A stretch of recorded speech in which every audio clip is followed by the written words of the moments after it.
Naisip mo na ba kung bakit mahina ang iyong mga dalangin? Tulad ng tahimik na langit at impyerno ay hindi nababagabag? Paano kung sinabi ko sa iyo na may isang salita, isa lamang, na kapag sinasalita ng may tunay na pananampalataya, binubuksan ang mga pintuan ng langit at ginagawang nanginginig ang kaharian ng kadiliman, at hindi ito isang relihiyosong parirala o ilang sinaunang ritual. Ito ang pangalan na pinarangalan ng mga anghel, takot ang mga demonyo, at ang Diyos mismo ang tumugon. Ang parehong pangalan na ginamit ng mga apostol upang itaas ang mga patay, upang pagalingin ang may sakit, at upang patahimikin ang mga bagyo. Ang pangalan na binigyan ka ni Hesukristo ng buong access sa. Ngunit marami ngayon ang nakalimutan kung paano tunay na gamitin. Ang video na ito ay hindi lamang isang pagtuturo, ito ay isang paghahayag, sapagkat ang salitang nais nating galugarin ay higit pa sa tunog. Ito ay isang sandata, ito ay susi sa pag-unlock ng supernatural. At sa sandaling malaman mo ang totoong pinagmulan, ang bigat ng Biblia at ang espiritual na autoridad sa likod nito, ang iyong buhay ng panalangin ay hindi na magiging pareho muli. Ang kaaway ay nagtrabaho ng overtime upang maiwasan ang salitang ito sa iyong bibig, dahil alam niya na kapag naiintindihan mo ito, kapag naniniwala ka, kapag ipinahayag mo ito ng pananampalataya, ang kanyang mga katibayan ay nagsisimulang mahulog. Ngayon nagtatapos ang katahimikan, kaya hilingin ko sa iyo. Pagod ka na ba sa walang lakas na panalangin?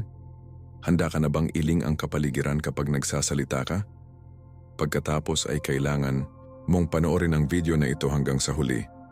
Dahil ang katotohanan tungkol sa isang salitang ito ay maaaring baguhin lamang ang iyong buong espiritual na lakad. At kapag natuklasan mo kung ano ang alam na ni Satanas, mauunawaan mo kung bakit matagal na niyang ikulong ang iyong bibig. Manatili sa akin dahil ito lamang ang simula.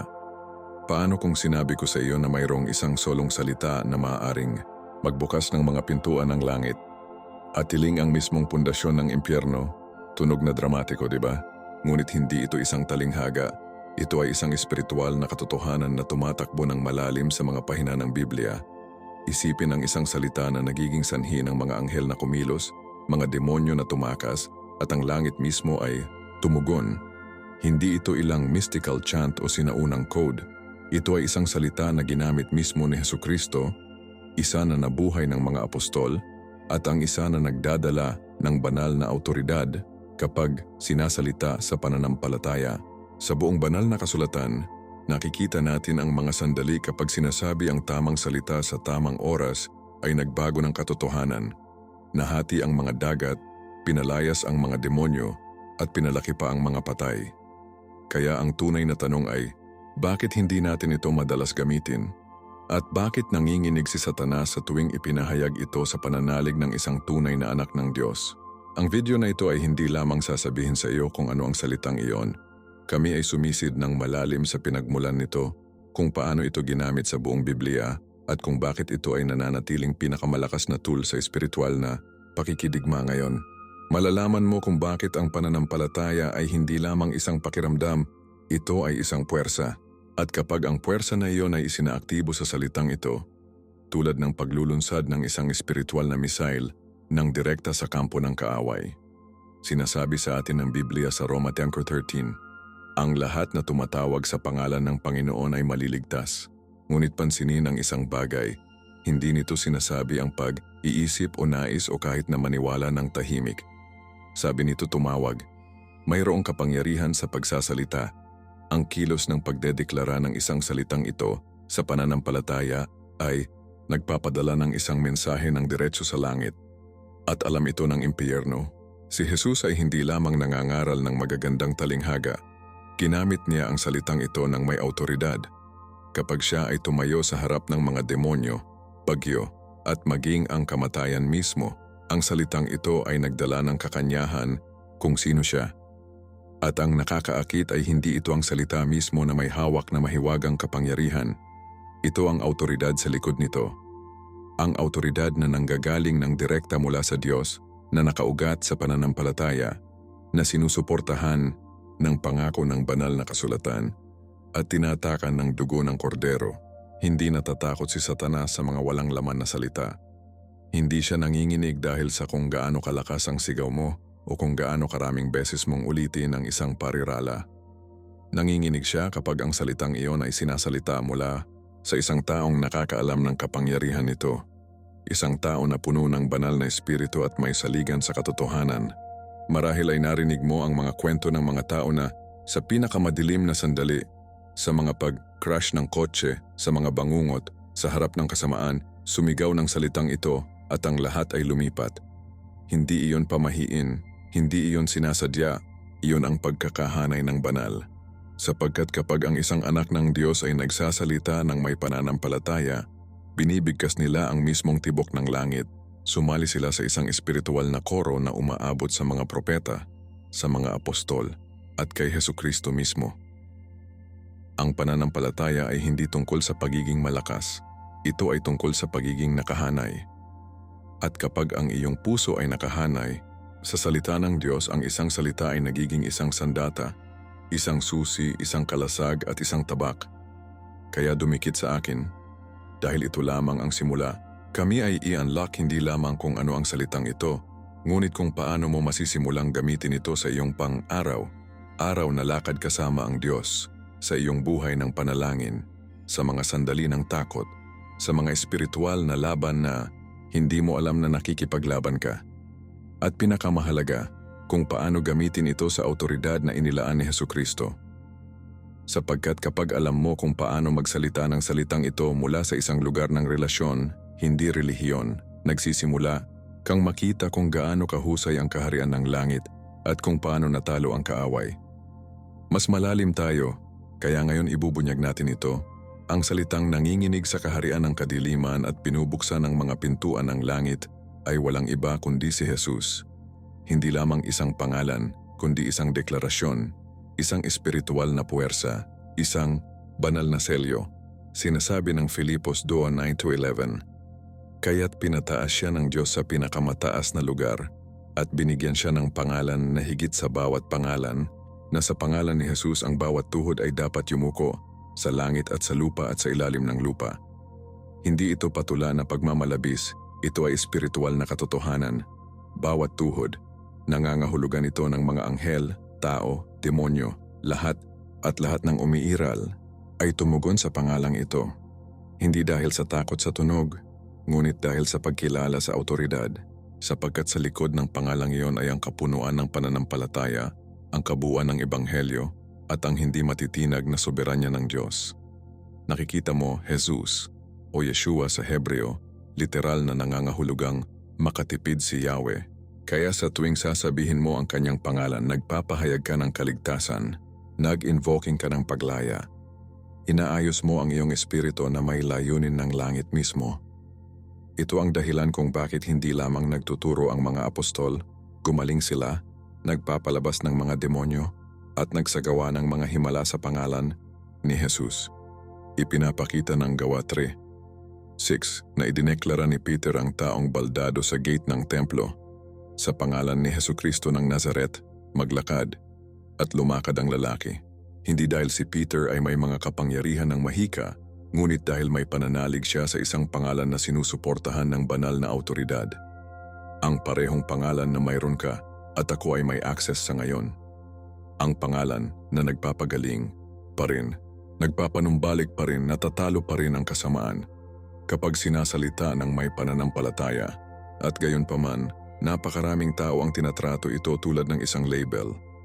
Isang bagay na sinasabi natin sa mga kanta o panalangin nang hindi lubos na napagtanto ang bigat na dala nito. Kapag sinabi mong Jesus na may paniniwala, hindi ka lamang tumatawag ng isang pangalan, inaanyayahan mo ang kaharian ng Diyos na lumipat. Inilalagay mo ang iyong sitwasyon, ito ay sakit, takot, pagkalito o tukso, sa ilalim ng nasasakupan ng langit. Hindi iyon pamahiin. Biblia iyon, sapagkat tumugon ang Diyos sa mga tumatawag sa Kanya sa katotohanan. Si Jesus mismo ay nagsabi sa Juan 14:13, "Anuman ang tatanungin mo sa aking pangalan na gagawin ko," ngunit hindi ito tungkol sa paggamit ng kanyang pangalan bilang isang password. Ito ay tungkol sa pagtitiwala sa isa sa likod ng pangalan. Isipin ito tulad nito, sa pisikal na mundo ang ilang mga pangalan ay bukas na mga pintuan. Ibinagsak mo ang pangalan ng isang malakas na figura at biglang nakikinig ang mga tao. Ngunit sa espiritual na kaharian, may isang pangalan lamang na nagdadala ng ganap, walang kinikilingan na autoridad, si Jesus. Hindi Buddha, hindi si Muhammad, hindi si Moises, si Jesus lamang. Sapagkat siya lamang ang ipinako sa krus, inilibing, at muling nabuhay. Siya lamang ang sumakop sa kamatayan. Siya lamang ang kumuha ng iyong mga kasalanan at ipinako ito sa krus. At nang bumangon siya, hindi lamang siya nagdadala ng tagumpay, dinala niya ang iyong pangalan sa kanyang puso. Kaya kapag tumawag ka sa kanyang pangalan ngayon, hindi ito isang malayong kahilingan. Ito ay isang personal na koneksyon, isang banal na tipan.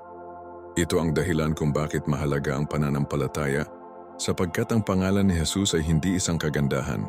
Ito ay isang sandata. Hindi ito parirala. Ito ay isang kapangyarihan. At kung naisip mo na kung bakit ang ilang mga panalangin ay nanginginig sa silid at ang iba ay walang laman, hindi ito tungkol sa dami. Ito ay tungkol sa pagkakahanay. Kapag sinabi mong Jesus na may buong kamalayan kung sino siya, ang kordero ng Diyos, ang leon ng Huda, ang hari ng mga hari, napansin ng langit, at ganun din ang impyerno. Iyon ang dahilan kung bakit gumagana ang kaaway ng overtime upang mapanatili ang iyong bibig at ginulo ang iyong puso. Ngunit sa sandaling bumangon ka, magsalita ng kanyang pangalan sa pananampalataya at ihanay ang iyong espiritu sa salita ng Diyos, lahat ay nagsisimulang lumipat.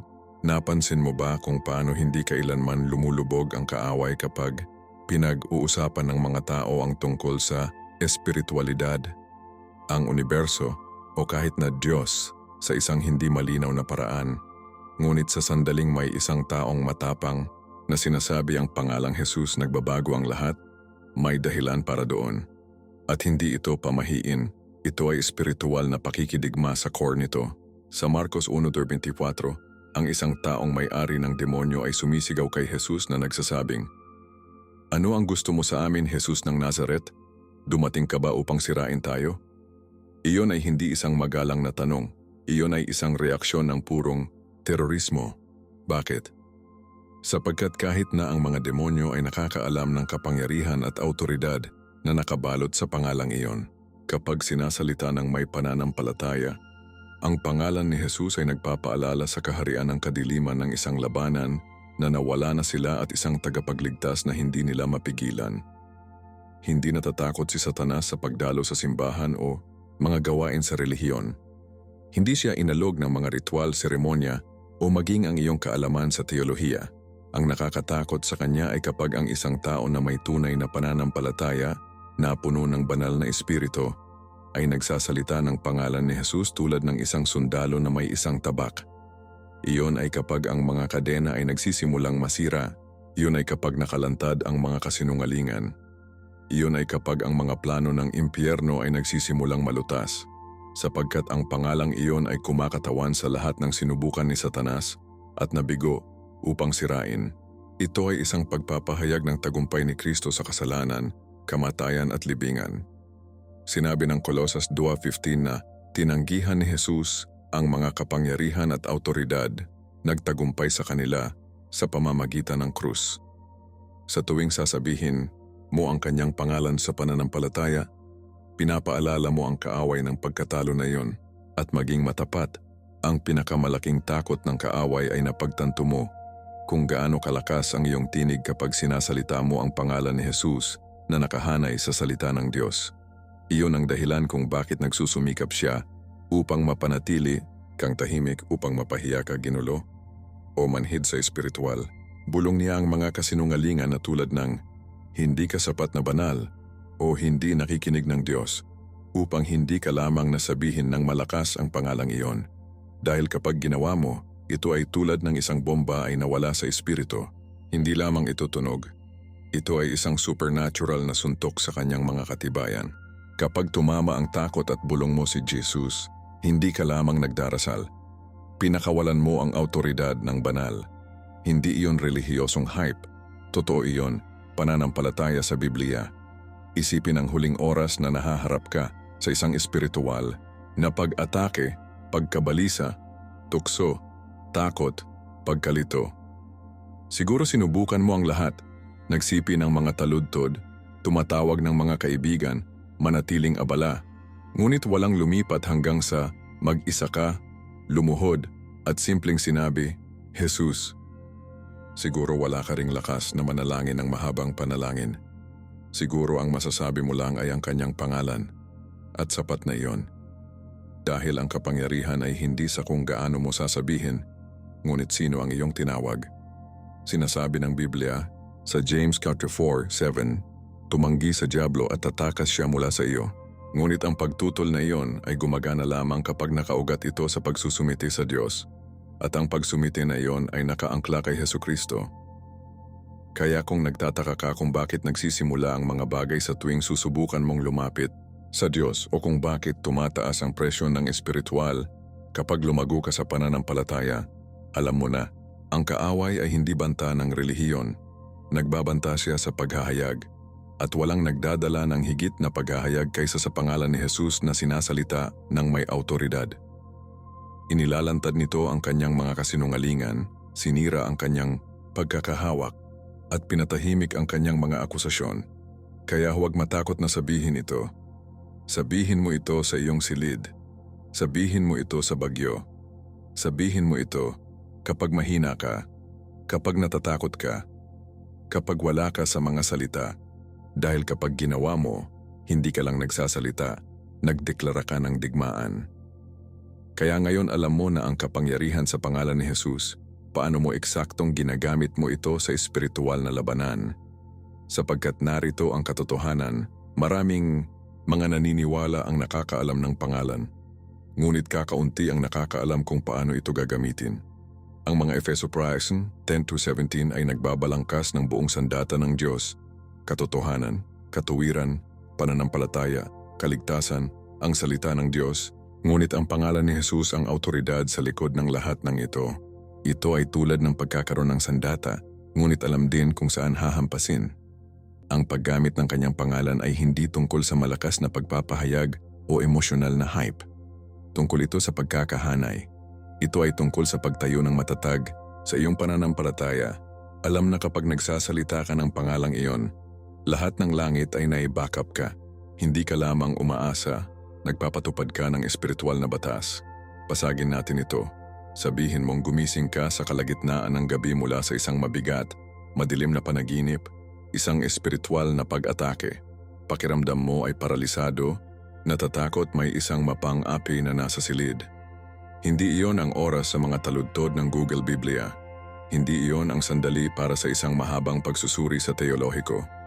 Iyon ang oras upang makipag-usap ng may pananampalataya at apoy.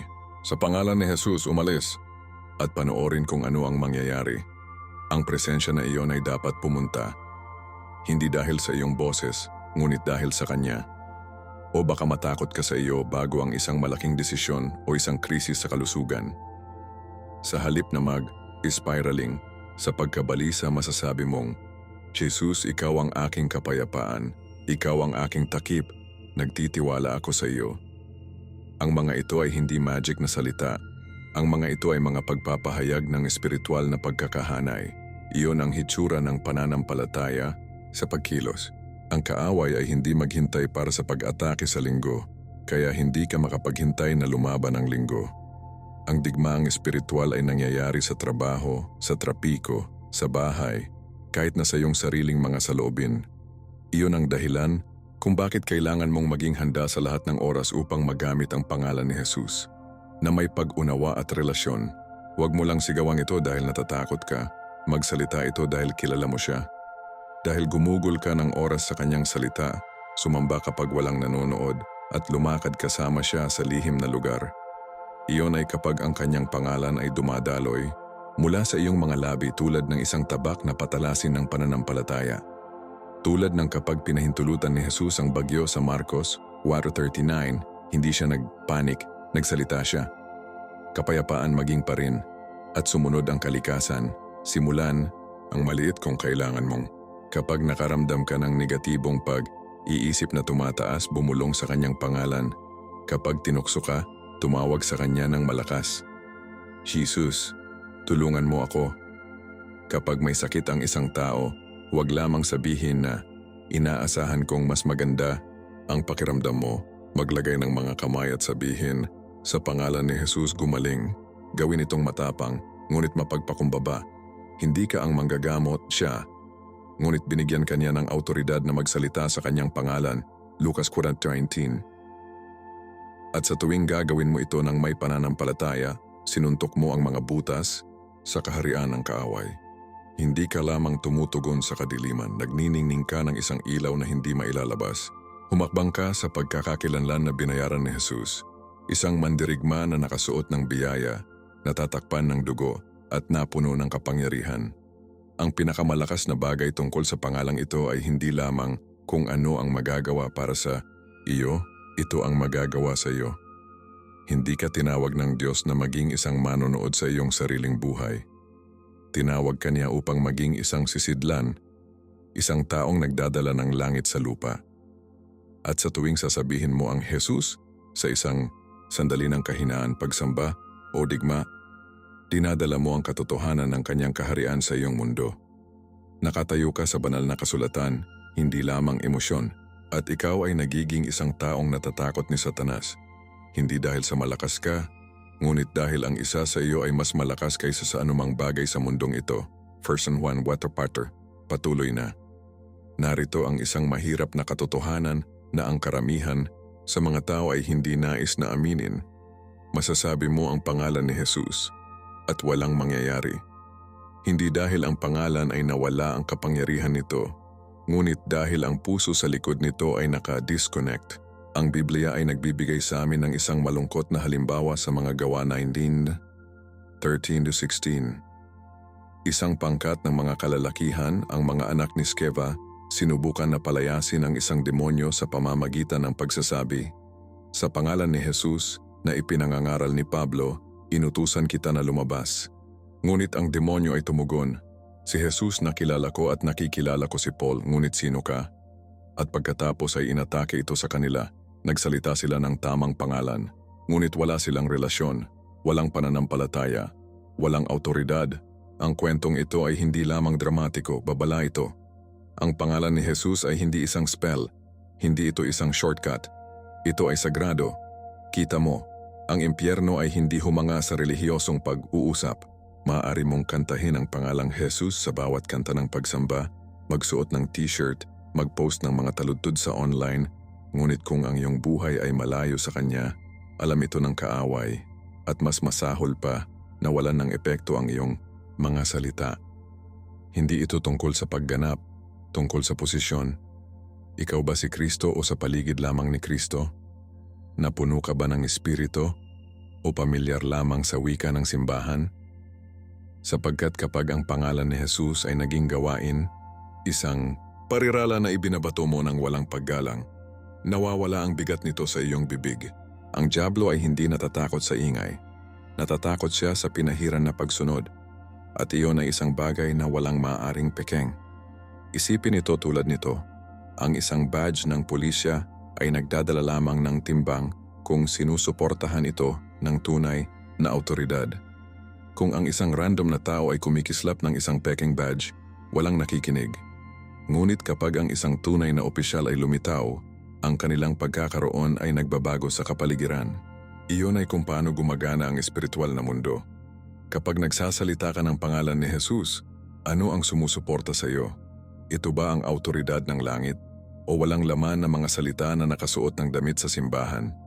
Maraming tao ang nagdarasal sa pangalan ni Jesus sa pagtatapos ng bawat panalangin. Ngunit naniniwala ba talaga sila na nakikinig siya? Nabubuhay ba sila na parang Panginoon? Sapagkat ang paggamit ng kanyang pangalan ng walang pananampalataya ay tulad ng pag-indayog ng isang tabak na walang talim.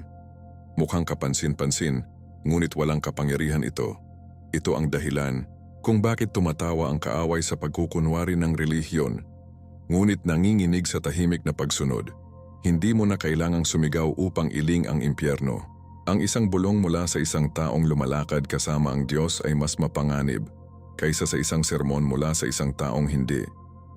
Kaya bago mo gamitin ang pangalan ni Jesus, tanungin ang iyong sarili, sumuko na ba ako sa Kanya?